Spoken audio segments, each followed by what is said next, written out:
Number 1. Too little investment in education.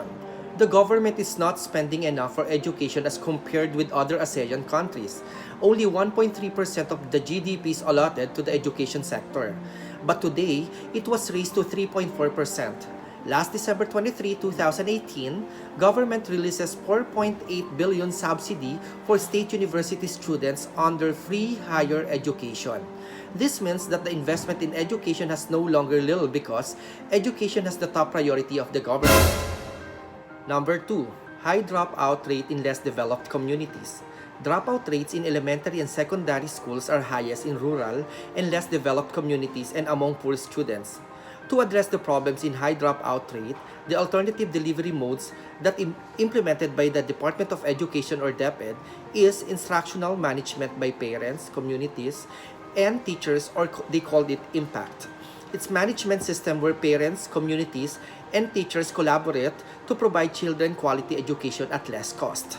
IMPACT was developed to address the high student population and dropout rates, and IMPACT learning materials are based on the national curricula of DepEd, supported by a program instruction, peer learning, self-instruction, individualized tutorial, and remediation. Number 3. Disparities in access in education. The rich and high-income families were favored by the educational institutions, whether formal or non-formal. There is a high percentage of incomplete primary and elementary schools in depressed regions. But currently, because of Republic Act 10931, it is an act promoting universal access to quality tertiary education by providing free tuition and other school fees. Number 4. Special needs neglected. Muslim and cultural communities as well as special learners suffer from benign neglect.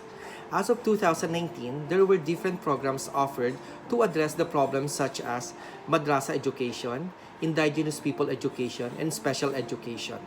Madrasa education. It is an Arabic word for school.